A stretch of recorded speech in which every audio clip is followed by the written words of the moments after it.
It's the Chronicles of a Gooner, and we're live.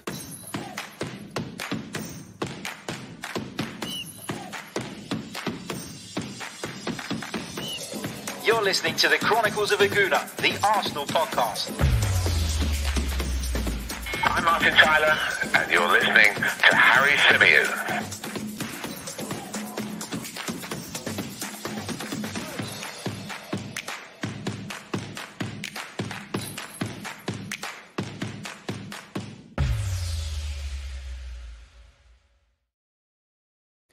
Hello and welcome back to the Chronicles of a Gooner, the Arsenal podcast, brought to you by 90 Min as ever. I'm your host, Harry Symeou, and I'm not happy. Not happy at all. Just finished watching a gutless, spineless Arsenal performance that was quite frankly all over the place. Really disappointed by what I saw. Really disappointed that I rushed back from work to catch it and was subjected to that absolute dross. Disappointed in the players, disappointed in Mikel Arteta. There's so much to get into tonight, and this was not one that I could sleep on and do tomorrow morning. I want to say, first of all, I want to say happy Easter to everyone, right? Because for those of you listening to this on the audio, you're not going to get this until first thing on Sunday morning. So happy Easter to everybody who's celebrating Easter. If you're not, then enjoy the time off. If you're not celebrating it, that is, enjoy the time off and try, I know it's not easy, but try not to allow Arsenal to spoil your Easter Sunday. I don't even really know where to begin tonight, right? Because there's so many things I want to discuss. I've got so many different thoughts going through my head. But first of all, I want to tell you guys a little bit about my day, and it will probably help you understand why I'm in such a terrible mood and why I'm probably feeling even worse than I would ordinarily after an Arsenal performance like that. So I was working today, commentating on the game between Leicester City and Manchester City for VSiN in the United States. It's a job I absolutely adore. But today there was one problem, right? By the time I finished that game, I had half an hour to get home from central London to North London to watch Arsenal. There's no pubs open at the moment, so I couldn't just, pop in somewhere and catch the game. Finished the show on VSiN, literally chucked my stuff in the bag, sprinted out into the lobby, jumped into the first available lift, ran down the escalators into London Bridge Station, sprinted through the underground, got onto my trains, went through the ordeal of having to wait on a train that was being stopped and held to regulate the service, finally got back to the station nearby where I live, sprinted up the escalators, and I'll tell you one thing, I'm no spring chicken anymore, ran out of the station. My lovely missus was waiting for me in the car outside. She knew not to be late to pick me up from the station today because I wanted to get home and catch the Arsenal game. And when I got in the car, she already had TalkSport on for me. That's why I married her. Got home, missed the first 10, 12 minutes of the game. Listened to it on the radio, of course, but in that 10 minutes or so, I was in the car coming home, sprint in the house, leave all my bags, all my gear, everything in the car because I'm in such a rush to get and sit in front of the TV, and I'm subjected to that. It was so bad. Almost as bad as Pierre-Emerick Aubameyang's new hairstyle. I don't know what on earth that is about. It's terrible. Not that I'm suggesting it has anything to do with his performance, but it just don't look right. Not on him anyway. But then let's talk about the football. Let's start by talking about Mikel Arteta's team selection. I didn't really have any issues with the team selection because we've got players missing. I was surprised that Callum Chambers started at right back. I know he had a good game at West Ham, but I don't see him as a viable option at right back week in, week out. I see him as a decent backup option. I see him as someone you put in the side, when you're facing or likely to face aerial bombardment like we were likely to face against West Ham. I understand it in that sense, but I think Cedric's a better footballer than him. I think Bellerin's a better footballer than him. And I'd have picked either of those two ahead of him today, so couldn't quite work that out. Maybe the fact that Cedric had been on international duty played a role in Mikel Arteta not picking him. But Callum Chambers, okay, wasn't the end of the world. He had a good game at West Ham. Perhaps he warranted it. Didn't have an issue with the centre-back combination. Obviously disappointed that David Luiz was not in the side. Spoken repeatedly about how important he is to Arsenal nowadays. Kieran Tierney at left-back, as you'd expect. Moving into the midfield, he went with Ceballos and Partey. I'd have gone with that as well. The problem is with Dani Ceballos, though. Actually, you know what? Park that for a minute. I'll come back to that in a minute. Ceballos and Partey, Odegaard ahead of him. Pepe on the right, Aubameyang on the left, and Alexander Lacazette through the middle. The first lesson and the first thing to take away from tonight's game, and I'm sure many of you would have predicted me saying this before you even logged onto the stream, before you downloaded the podcast if you're an audio listener, is that tonight taught us, whether you like him, whether you loathe him, whether you want him gone, whether you want him to stay, Granit Xhaka is so damn fucking important to this Arsenal side. Apologies for the swearing. There might be a few F-bombs dropped in there tonight, but we're going live late, so we'll get away with it. He is so important. He is vital. He is crucial to this Arsenal midfield because he is far more press resistant than Dani Ceballos. And I know that sounds strange, right? Because he's not as agile as Dani Ceballos. He's not as quick as along the ground as Dani Ceballos. But he does things simple. He receives the ball, he takes a touch, he picks a pass. Dani Ceballos, for some reason, when he receives the ball at his feet, wants to take 2, 3, sometimes even 4 touches before he even looks up and thinks about releasing the ball. And you cannot do that against the side who press as aggressively as Liverpool do. It just didn't work. It doesn't work with Dani Ceballos in there. Made a couple of mistakes in the Europa League. I think his confidence is shot off the back of that. Some of you are talking in the chat about the idea of him potentially joining the club on a permanent basis in the summer. No, thank you. It's not because I don't like the guy. It's not because I don't think he makes the effort. I just don't think he's good enough to spend a proportion of what is already going to be a really limited transfer budget in the summer on him. He's not good enough. You know, you look further ahead in the team. You look at Pierre-Emerick Aubameyang, who, again, offered Arsenal absolutely nothing. I wrote a piece on 90 Min yesterday that went out on the website. I shared it. On Twitter yesterday. I got a lot of criticism for it when I talked about the fact that we are a far more balanced side without him being shoehorned in on that left-hand side. It doesn't work. But it's almost as though Mikel Arteta feels this loyalty to Pierre-Emerick Aubameyang because he signed the contract. Almost as though Mikel Arteta feels he'd look stupid if he didn't pick him because of how far Arsenal went in terms of trying to keep him, how far they went financially. The reality is he's not been good all season. His attitude absolutely stinks. He doesn't lead by example. He doesn't lead from the front. He can't pick out a pass. The ball doesn't stick to him when we get it forward. He offers us absolutely nothing most of the time. And this is a major, major issue. This is somebody that Arsenal have hung their hat on and said, this guy is going to be our talisman. This guy is going to be our leader for the next 2-3 seasons. And the reality is he does not give us anything right now. When Pierre-Emerick Aubameyang was scoring goals frequently, you could forgive him for being a bystander, a passenger for large periods of games of football.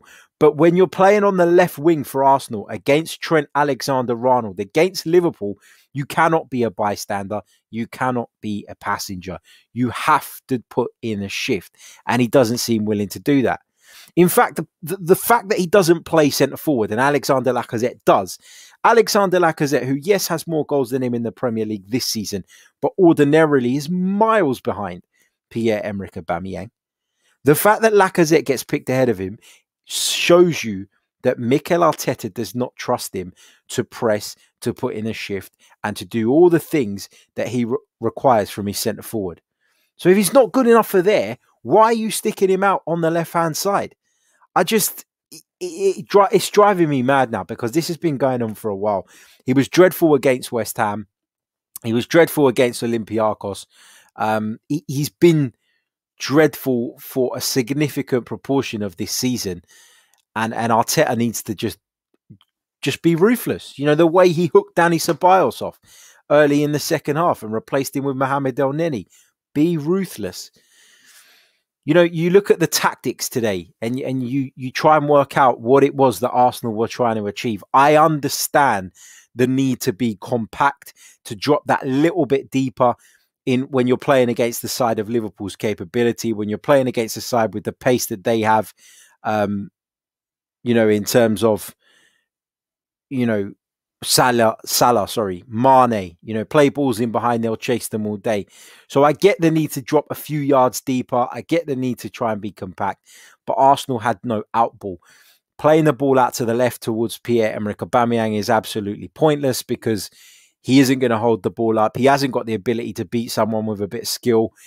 He is really, really frustrating at the moment. And yes, maybe when I look at this back tomorrow, maybe when I watch this or listen to this back, I think I'll think I was a little bit harsh. But, this is a post-match reaction, and this is how I'm feeling right now. And as always, we'll look into the game again and in a little bit more detail, and maybe at some different elements tomorrow. But right now, that's absolutely how I feel about Pierre-Emerick Aubameyang. Really, really frustrated. Was frustrated by some other performances as well. But before I get into those, just a quick reminder. Please, if you haven't done so already, smash the like button. Smash it.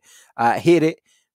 Caress it. Whatever you want to call it. Just click on the like button. Subscribe to the channel if you're new. And if you're interested in supporting me to bring you more content and content of a higher standard, then please do click the link in the description for more information on our membership scheme. A big thank you to everybody who's already on board with that. Your support is massive, and I really, really appreciate it. And when I've been working all day, I've sprinted home like an absolute madman to get to sit and watch the game. And then I've got to come on and talk about it when I'm angry, upset, disappointed. That's all for the love of you guys that support the channel. So thank you all so much. Let's get back to some of the individual performances, though, because there were some poor ones other than the ones I've mentioned. Yes, there were more. Rob Holding, too many errors, just too many errors, gets too tight to people at times, doesn't read situations very well. And you bring him in having not played for so long, that's going to happen. And I know that was kind of forced on Mikel Arteta today. And I'll tell you, and I will talk about the players that we were missing and how I think they would have made a difference, how I think they would have impacted the game. But he was bad. I thought Pepe was non-existent. Lacazette struggled to get involved in the game. Odegaard struggled to get involved in the game. I thought Thomas Partey started the game pretty well, but looked poor after around about the 15-20 minute mark. I thought Bern Leno could have done better for both of Liverpool's first two goals. I mean, take nothing away from Trent Alexander-Arnold's delivery for the first one, right? It comes into the box, really good ball in. The pace and the spin and the whip is already on the ball. Jota heads it towards goal. I expect my goalkeeper, when the ball comes straight at him like that, to keep the ball out the back of the net. I'm sorry, but, I've talked about him time and time again, and I've been criticised by people who watch or listen to the show who tell me that I'm too harsh on him, that I'm always looking for a reason to blame him. Tonight, there's no excuses for me. Bern Leno was terrible. As a goalkeeper, you go with it with one arm like that. You've got to have the power in the arm. Use both. Easy to say in hindsight, and I know we're talking about an instant reaction of a human being, which can't always be controlled. But a top goalkeeper, in my opinion, keeps that out, especially when the header is straight down his throat. The second goal, I don't blame him solely for it, but, you come out as a goalkeeper and it gets put through your legs like that. Mo Salah didn't even have to work for the goal. First, Gabriel doesn't, make a strong enough challenge. Maybe, I don't know. Allows Salah to get away, but getting outpaced by Mo Salah is no disgrace. But then, Salah just literally just pokes the ball between his legs and that's it, goal. And it's just so easy and so simple and so frustrating to watch. I can see a few of you in the chat disagree with me on Bernd Leno and disagree with the idea that he should have kept Diogo Jota's header out. I'm not budging on that. I accept that there's a different opinion, and as always, I'm open to that. But for me, I'm not moving away from the fact that I think he should save that. I really, really do. You look at the players we were missing tonight. You talk about Bukayo Saka. You talk about Emile Smith-Rowe. Two players who just add an energy, and it was almost like a throwback, wasn't it? To it was almost like a throwback to the Arsenal pre-Christmas, where we weren't playing with the youngsters in the forward positions, and we were just so lackluster and so incohesive, and that's exactly what you saw tonight. Play Lacazette up front with Saka and Emile Smith-Rowe, and you get the best out of all three of them. Play Lacazette up front with Aubameyang and Pepe, the way they played tonight, then it's a completely different thing.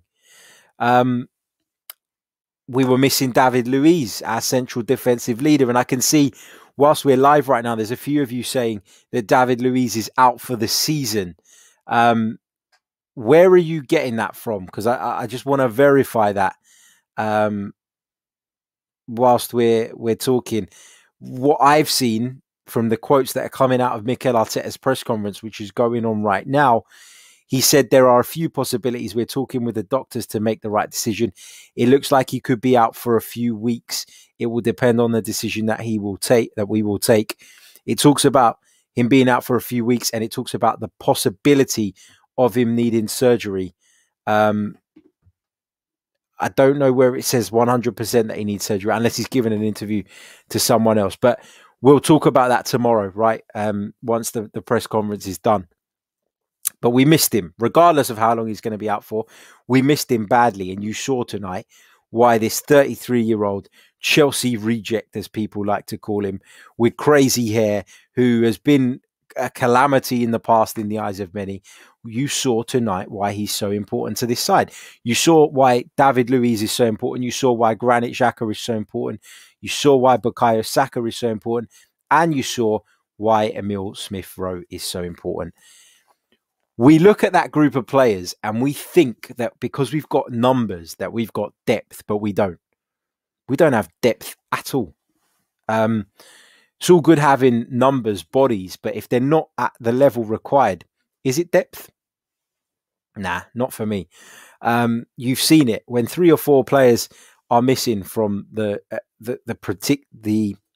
preferred lineup. We're a million miles away from the team that we want to be. We'll try and verify those David Luiz comments by the time we finish the show. But from what I'm seeing in front of me right now, comments that are being put out on Twitter by journalists who will have been in attendance at Mikel Arteta's press conference, they're saying that David Luiz may need surgery and that he may be out for a few weeks. There's no quote, as far as I can see, that says he's definitely going to be out for the rest of the season. We'll see, though. We'll see. Russ Morgan says, well said, Harry. People are not having it that Luiz and Xhaka are important to this team. Exactly. And I can't for the life of me work out why. Whether you think they're good enough for the longer term, whether you think it's right that they are so important to this team is a completely different debate, completely different discussion, completely different argument. However, right now they are important. They're key players. And you saw tonight the difference between them playing and them not playing and how badly it impacts the overall standard of our team. You're talking about 2 natural leaders. You're talking about 2 players who have the respect of the entire dressing room. And when things get tough, they will pull people in, rein people in, and they will do their utmost to turn things around. Their attitudes are spot on. Maybe their ability is not quite where we need it to be, but there were no leaders on the pitch today. Pierre-Emerick Aubameyang's supposed to be our leader, yet he's a shadow of the player he was last season. So, yeah, you know, there's lots to worry about and lots to think about. The modern Gooner woke up at 3 a.m. for this. Mate, my hat goes off to you because that is some effort to watch that absolute shit. And I thought I was pissed off and upset. I can only imagine how you're feeling.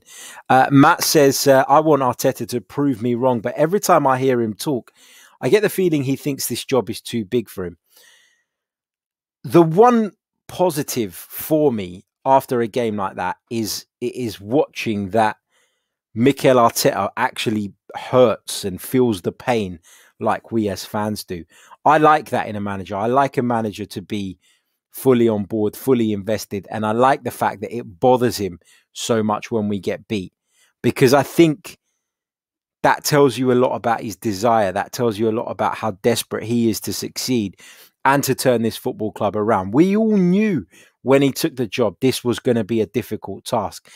For some reason, that FA Cup win at the back end of last season turned everybody's brains to mush, because there were people sitting there telling me that Arsenal were going to challenge for the Premier League title, telling me that Arsenal were nailed on certainties for the top four. Be lucky if we competed for the top four, and we're clearly not even going to achieve that. Whereas but I've heard people sitting there telling me that Mikel is underachieving with the group. Yeah, he is underachieving in the Premier League, but he's underachieving more so in the eyes of some because their expectations were completely overblown and, quite frankly, ridiculous. You know, Inter Yanan says in the chat, all we hear is how the defence has improved this season. The defence had improved to a certain point, but I completely accept that in recent weeks it's declined. It's gone backwards. You know, we're talking about a team that conceded 3 at West Ham, conceded 3 against Liverpool tonight. It's just not good enough at the moment. You can't give away that many goals and expect to take maximum points from football matches. It's as simple as that. Get your questions in the chat. I'm gonna come to as many of those as I possibly can between now and the end of the stream. But I guess for me, to kind of summarize my overall views, and I'm not going to get into the tactics too deeply because I want to do that tomorrow when I've had a chance to watch the game back with a cooler head. I think it's always better. You know, it's always better to do that. But in terms of overall raw reaction, raw thoughts, the tactics were wrong. You know, we tried too hard to nullify Liverpool to the point where we lost the identity that we've, in my opinion, finally found since Christmas. It was almost as though we swept it under the carpet and just decided that we were going to worry only about Liverpool. And actually, if you want to be a big club, if you want to compete with the very best in the business, you have to have confidence in what you do. You have to have belief in what you're doing, and you have to trust that it will work against anybody. Yes, you make tweaks, you make adjustments, but Arsenal didn't even attempt to play their game tonight, which is really, really frustrating. Was it all the tactics, or was it a bit of the application? Was it the tactics? Was it the application, or was it both? I think it was both. The tactics were a little bit mixed, in my opinion. It looked like when Liverpool had the ball in their defensive third, we'd been instructed to press them high up the pitch and try and force a mistake. But the minute they beat that, we just retreated. And, you know, you can't do that. You can't find a halfway house with the press, right? You either do it properly, you squeeze everyone at the pitch, and you try and make it work, or you don't do it. You can't do it half-heartedly.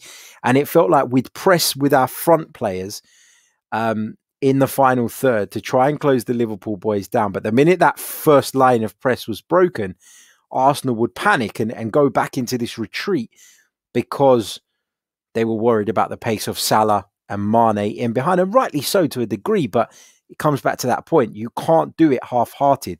You got to do it one way or the other. And I didn't think Arsenal got that right. In terms of the application of the players, it wasn't good enough, was it? Mikel Arteta said it after the game. He said it was both technical and it was to do with the lack of effort. There were so many things wrong with what Arsenal did tonight. And listen, I have been a massive supporter of Mikel Arteta. I'm still not calling for him to be sacked. But what I will say is he's got to take responsibility for what was a really abysmal display, arguably one of our worst of the season. And he said after the game in his post-match interview that it's his fault. And the one thing you can't say about him is that he's shirking the responsibility. He's taking it on the chin. And clearly he knows that he's going to get criticism, and he's willing to take it, because ultimately that's what the manager's job is. You know, it's his responsibility to get the best out of this football team. And unfortunately tonight, for whatever the reason, we were just a million miles away from Liverpool. Andrew says, are we taking away from the quality of the Liverpool performance? Everybody has forgotten how good they can be on their day. Arteta can't turn Pepe into Salah. I think that it's a valid point, and I think we should talk about how good Liverpool were. But I thought we just made it too easy for them. You know, they were good, and it should be said, but I still felt like we made it too easy for them. I tweeted at halftime at a game where I talked about sort of the first half, and let me just bring it up on my phone so I can make sure I tell you what I said accurately, because I did make reference to their performance in the start and how good they can be. I said, Liverpool, despite their league position, still possess world-class talents. I said it's been a disappointing first half from Arsenal, especially losing Tierney, which we'll come on to talk about in a minute. Forgot about that. The only positive is that we're still in the game. And then I said, let's hope Arteta gets into them at halftime. Love him or loathe him, we're missing Granit Xhaka. So I did acknowledge that Liverpool, you know, take away the fact that they've had a bad season. They've had a bad season this year because they've been inconsistent like we have. But on their day, with a front three of Mala,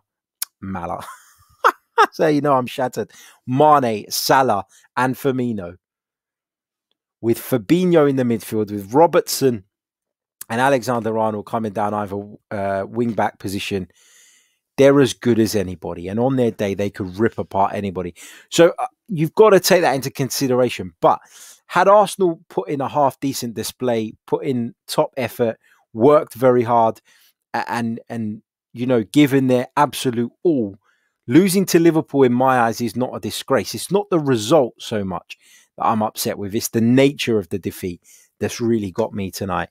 And I think that's what's really upset Mikel Arteta as well. I think you could take that from his interview. I haven't seen the press conference yet. I'll catch up with that after, and we'll probably talk about it on one of tomorrow's streams. But yeah, really disappointing. And Mikel Arteta had a decent record against Jurgen Klopp. I think he'd won 3 out of the 4 meetings they'd had prior to this one. And he'll be disappointed that he's lost a bit of domination in that sense as well. But Liverpool were good when they needed to be. They took opportunities when they came their way in the second half, and they deserve some praise for that. But there's no getting away from the fact that Arsenal made it far too easy. Right, get your questions in the live chat. We're going to do about 15 minutes of just pure Q&A. So get them in the chat. I can see there's a few in there already. Let's see, I'll pick out a few. Wesbird, one of our members, says, is this a player mentality issue with lack of passion and desire, or a management problem? Oba shows no leadership, so starting from the front, and I think it's too much of a burden. I think Aubameyang right now, and for a lot of this season, has been a massive issue. You know, we talk about what he does on the pitch. We talk about his body language on the pitch. We talk about the fact that he looks like he doesn't care some of the time, like he can't be bothered to put in a shift. Then he goes and turns up to the North London derby late. He breaks COVID rules to go and get a tattoo. There's been so many instances this season that just show that Pierre-Emerick Aubameyang just thinks he's above everything. And And the reality is his performances this season haven't warranted that. If Cristiano Ronaldo's doing that, if Lionel Messi's doing that, it's not ideal, but you kind of accept it, you swallow it, because those guys win you football matches more often than not. I don't think it's a management problem. You look at Mikel Arteta after games that we've lost and after games where we've performed in that way, and you can see that he's hurting. So I don't think for a minute that it's from him. And look, these players, many of these players have displayed the same issues under a number of different managers. So it's difficult to pin it on the management. I think that some of these players just aren't cut out. They're not the right players for a project. They're not the right players when a team are up against it. They're not the type of people that rally behind one another. They're just a soft touch, and they have been for years and years and years. Let's see what else you guys are saying in the chat box. We'll pick out some more questions. Sam, another one of our members, says, how long are you willing to give Arteta? Personally, I think he needs a transfer window, but next season the pressure is really on, even if he wins the UEFA Europa League this year. I've said it for months now. I said it during that really rough period that we had at the back end of last year. How long am I willing to give him? I was willing to give him this season, so I'd be a hypocrite now if I changed from that. I think that he should be given until the end of the season. Doesn't mean we shouldn't question certain performances. Doesn't mean we shouldn't question the direction of travel at times. But the minute the first whistle blows next season, for me, and this is for me, Mikel Arteta is under immense pressure to show immediate improvement. I know it's not been an ideal campaign. I know COVID has made things tough. I know that the nature in terms of the fixture congestion of the campaign has been a problem as well. I get all of that, but other managers have had to contend with it. Other managers have had to cope with it. And as I say, start of next season for me, and there'll be fans back in by then as well. That's when the pressure is really going to be on Mikel Arteta. Because I tell you what, the Emirates Stadium would have been toxic tonight had that performance been witnessed by fans inside the stadium. Inter says, do you think winning the Europa League will paper over the cracks of another crap season? It's a hard one to answer, because ultimately at the start of the campaign, his main primary objective would have been, let's get Arsenal back in the Champions League. And if he wins the Europa League, he'd have done that. And I wouldn't say in that case it would be papering over the cracks. I would say in that case he'd have achieved his goals, but we still have to learn from it, learn from everything that's happened, and still have to understand that we're a long way from, for example, challenging for the Premier League or even finishing in the top four. Because if we sneak into the Europa League, if we sneak into it via the Europa League, we can do that finishing 12th. It doesn't really matter where we end up in the league. So he'd have achieved his objective, which he would deserve credit for. But I think we'd have to level our expectations for next season based on the way our Premier League campaign's gone, of course. Josh says, was it Arteta's choice to start Ceballos ahead of El Neni with the absence? Was Arteta's choice to start Ceballos ahead of El Neni with the absence of Xhaka the right thing to do? I'd have done it. When I done my predicted lineup, or my lineup, I should say, on the show yesterday, I picked him. And I think it was the right decision, because I think Mohamed El Neni is just such a limited footballer. And we've been talking a lot about how negative the tactics were tonight, how negative the approach was tonight. Can you imagine the backlash had Arteta gone with El Neni?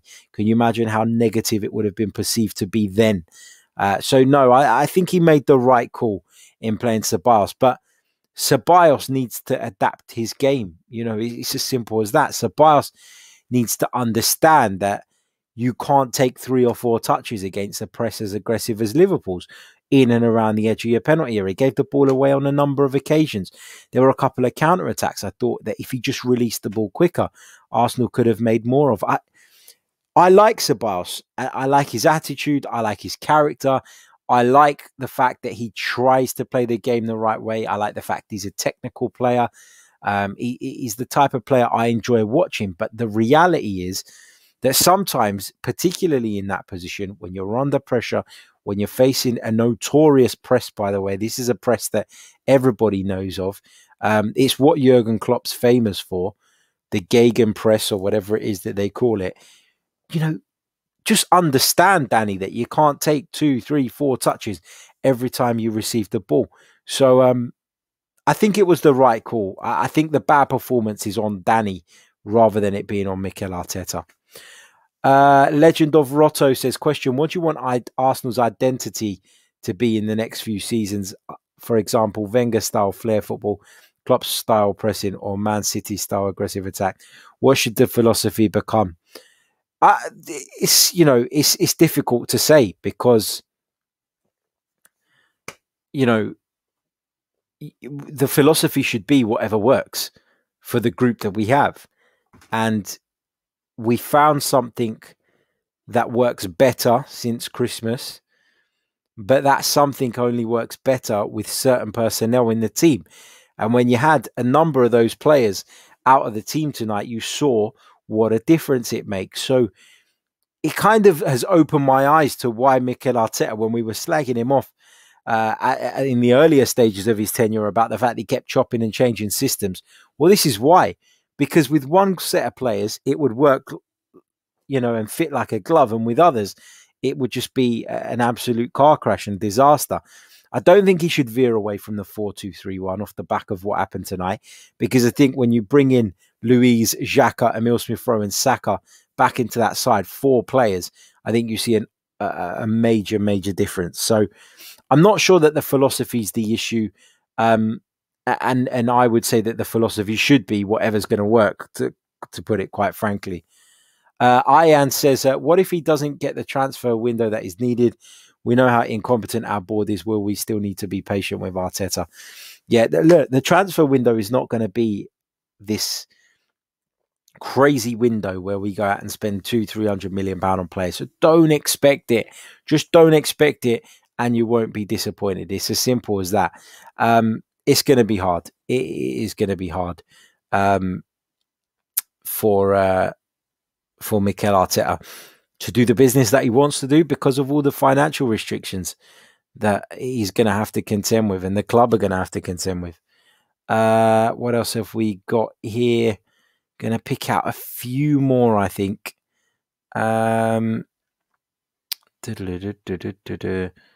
What shall we go with? LK says, this guy is justifying this result again. I need to retire to Bedlam. You must have joined the stream late, my friend. Feel free to rewind it and check it out. I'm just as disappointed with tonight's result as anybody else. I'm not justifying it for a second. So I don't know where you've got that from. Arsenal O says, come on, bro. This one is on Arteta for sure. He admitted it himself. We were set up so poorly. Every defeat, every negative result is on the manager to a degree because the manager is ultimately responsible for the results. Simple as that. But it doesn't matter how you set out a team. If the application isn't there, then it's a problem. And the application wasn't there, in my opinion. I said I was going to talk about Kieran Tierney, and I will do that because he went off injured just before half time. And I mean, the guy's made of glass. The guy is literally made of glass. And it's a massive, massive problem because he is so talented. He does bring so much to us down that left-hand side. And you could argue that that's another reason why we maybe, I know we weren't good in the first half, but maybe we collapsed even further in the second was due to his absence. Really difficult for Cedric coming in as a fullback on the wrong side, and he did a good job for a few weeks when he had to cover it a little while back, and I expect him to go back and do that. But it's a real worry with Kieran Tierney. It really, really is. And, at this business end of the season now, we could be without him for a little bit. Let's see.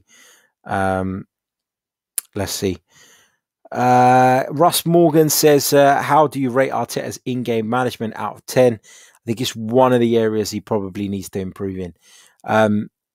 I'd say it's about a 5 at the moment, which isn't good enough. But I think I always see one of the common criticisms that he gets is his substitutions. But I feel like modern day football fans are just obsessed with substitutions.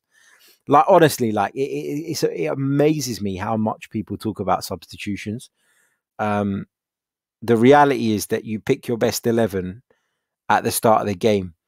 And if you are having to make loads and loads of substitutions, it's because you got something wrong in the first place. Very simple way of looking at it, but that's how I feel. He's going back to the question though. His in-game management is around about a 5 out of 10 for me. It's not good enough, and it's something that he needs to improve on. And it's something I think that probably comes with experience.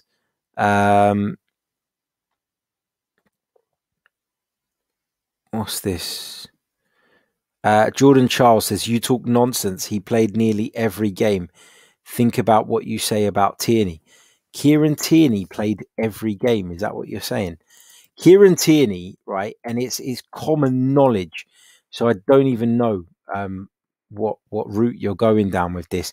Kieran Tierney has suffered with injuries throughout his career, even at Celtic. And look, to evidence that, I've got his injury record up here on my screen. And I'm just going to read it out to you so you can see exactly what I'm talking about, because clearly, obviously, something's been missed. Kieran Tierney has been out of the Arsenal side 1, 2, 3, 4 on 4 occasions so far this season. So he's picked up 4 injuries. During his time at Celtic in the 1920 season, he had an injury. First of all, we had a hip injury at Celtic that kept him out for 13 games. Then when he came to Arsenal, he missed 19 games with a shoulder injury. Prior to that, in the 18-19 season, he was out 1, 2, 3, 4, 5 times for Celtic. One of those injuries saw him miss 17 games. So how can anybody suggest that Kieran Tierney is not an injury-prone player? Well, I said it at the time when we signed him. I said my biggest concern about Kieran Tierney, if you go back to that stream, on that day when we signed Kieran Tierney, because there is one, I said that Kieran Tierney looks a really good talent, but injuries are an issue and we need to watch out for it. I can't believe there are people in the chat telling me that I have to watch what I say about Kieran Tierney as if he's not injury prone. He absolutely is injury prone. It's a major problem for us because we don't even have another left back in the squad right now. Is that another situation that's potentially been mismanaged? Who knows? I think I'm probably going to leave it there because it's getting late. I feel like I'm in a terrible mood. I am in a terrible mood, and I'd rather we spend some more time analysing the game a little bit deeper tomorrow, and hopefully I'll be able to provide a little bit more insight, a little bit more deeper analysis once I've kind of moved on a bit from the defeat. I said it wasn't just the result, it was about the nature of the defeat, and I stick by that. I feel like a number of players let us down tonight. I feel like the manager probably let us down as well with some of the decisions he made. I back him, I support him, I'm desperate for him to succeed, but to have lost 12 games at this point in the season, there's no getting away from the fact that that's not good enough. And I understand why there are Arsenal fans out there who want to see him go. And with every performance like this, with every defeat that follows, you give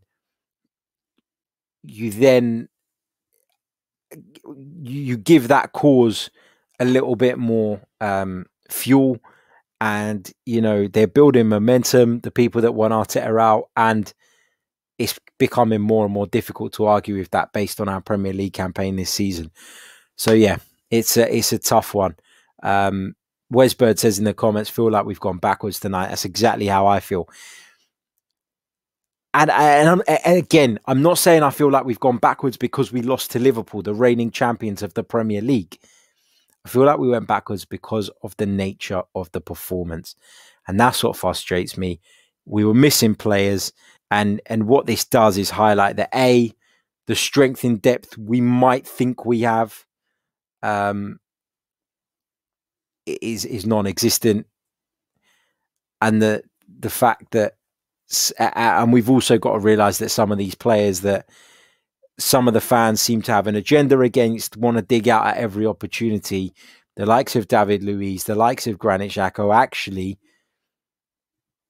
whilst they might not be good enough for the next 5 years, or if Arsenal want to push on to win Premier League titles, the reality is that they right now are so key to this team, and we're a much better side with them in it than we are without them right now, because the alternatives are not any better. In fact, they're far fucking worse. Right, gonna leave it there. Make sure, if you haven't already, that you've smashed the like button. I know we didn't like the result. I know we didn't like the performance, but hopefully you've enjoyed some of my thoughts, or at least enjoyed a bit of a therapy session off the back of another disappointing night. We've only got 72 likes at the moment. Let's try and get that up to 100 if we can between now and the outro rolling. Subscribe to the channel if you're new. We want to get to 13k on YouTube as quick as possible. If you're listening via the audio, big hello to you guys as well. Make sure you leave us a review on whatever platform it is you're joining us from. Thank you to everybody in the live chat. Pooch says, Harry said the F-bomb. I've done it a few times tonight. My apologies.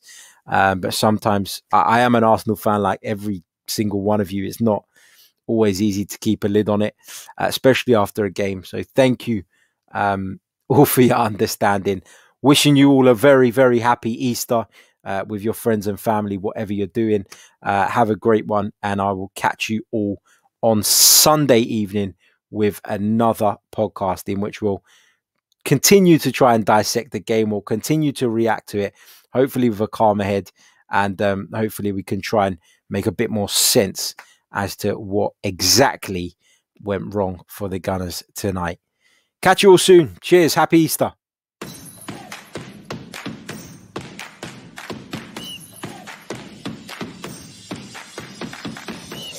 You're listening to the Chronicles of a Gooner, the Arsenal podcast. I'm Martin Tyler, and you're listening to Harry Symeou.